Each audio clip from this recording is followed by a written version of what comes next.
বাবৰি মছজিদ ভাঙি ৰাম মন্দিৰ নিৰ্মাণ কৰা সেইটো তেওঁলোকে কৰিলে দ্বিতীয়টো আছিলে যে ভাৰতবৰ্ষ হিন্দু ৰাষ্ট্ৰ হিচাপে প্ৰতিষ্ঠা কৰা এইবাৰ লোকসভাত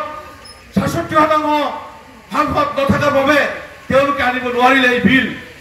হিন্দু ৰাষ্ট্ৰ বিল উত্থাপন কৰিব নোৱাৰিলে এইবাৰ তেওঁলোকে চেলেঞ্জ লৈছে যে ইছবাৰ 400 পাৰ মানে এই বছৰ 400ৰ ওপৰত সাংসদ নিৰ্বাচিত কৰি তেওঁলোকে ভাৰতবৰ্ষ হিন্দু ৰাষ্ট্ৰ কৰিব আৰু হিন্দু ৰাষ্ট্ৰ বাধা দিয়াৰ কাৰণে কংগ্ৰেছৰ নেতৃত্বত 16টা ৰাজনৈতিক দল একেলগে হৈ ইণ্ডিয়া এলায়েন্স কৰিছে আজি ভাৰতবৰ্ষৰ 29খন ৰাজ্যৰ ভিতৰত মাত্ৰ 6খন ৰাজ্যত বিজেপি আৰু এনডিএ শাসন আছে আৰু কংগ্ৰেছৰ তথা ইণ্ডিয়া এলায়েন্সৰ 23খন ৰাজ্যত শাসন আছে গতিকে চৰকাৰ কোনে কৰিব 23খন ৰাজ্যত শাসন থকা দলে চৰকাৰ কৰিব নে 6খন ৰাজ্যত শাসন থকা দলে চৰকাৰ কৰিব নিশ্চিতভাৱে আল্লাহ বাতাৱকাৰ কৰি কৈছো 23খন ৰাজ্যত শাসন থকা কংগ্ৰেছ তথা ইণ্ডিয়া এলায়েন্সে কমপক্ষে 350 সাংসদ লৈ চৰকাৰ গঠন কৰিব আৰু ইয়াৰ পৰাও ৰকিবুল হুছেইন সাহেব জয়যুক্ত হ'ল ইনশাআল্লাহ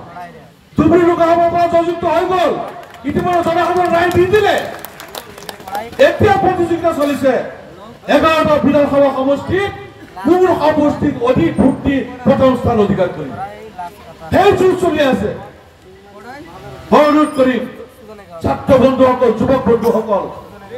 তোমালোকৰ কথা ভাবা কৰিব তোমালোকৰ নিজৰ ভৱিষ্যত নিজে কৰিব লাগিব তোমালোকে ইয়াৰ পৰা গৈ প্ৰতিজন ছাত্ৰ প্ৰতিজন যুৱক যুৱতীয়ে কমপক্ষে তোমালোকে এই 3টা দিনৰ ভিতৰত এশ মানুহৰ ঘৰলৈ যাবা এশ মানুহক গৈ কবা এইবাৰৰ নিৰ্বাচন আমাৰ অস্তিত্ব ৰক্ষাৰ নিৰ্বাচন এইবাৰৰ নিৰ্বাচন আমাৰ জাতি ৰক্ষাৰ নিৰ্বাচন এইবাৰৰ নিৰ্বাচন আমাৰ ধৰ্ম বৰ্তাৰ ৰক্ষাৰ নিৰ্বাচন গতিকে আপোনালোকে ভুল নকৰিব এই দিয়া বিজেপি এনচিপিৰ লগত আপোনালোক নাযাব এই দেশে আমাক বিক্ৰী কৰি আমাৰ সংখ্যালঘু সম্প্ৰদায়ক একেবাৰে ৰহালৈ লৈ গৈছে আমি এতিয়া সুযোগৰ ফালে আমাক গ্ৰহণ কৰিব বিচাৰিছে গতিকে আপোনালোক সাৱধান হওক গুলীয়া হওক আমাৰ সংবিধান ৰক্ষাৰ কাৰণে ভাৰতবৰ্ষৰ ধৰ্মনিৰপেক্ষ ৰাষ্ট্ৰ থকাৰ কাৰণে প্ৰত্যেকজন ব্যক্তি ওলাই আহি প্ৰত্যেকজন ব্যক্তিক আমাৰ ক'ব 7 তাৰিখে ভোট কেন্দ্ৰত উপস্থিত হৈ হাতৰ ছবিত বুটাম টিভি ৰকিবুল হুছেইন ডাঙৰীয়াক ভোট দি বিপুল ভোটৰ যাতে জয়যুক্ত কৰে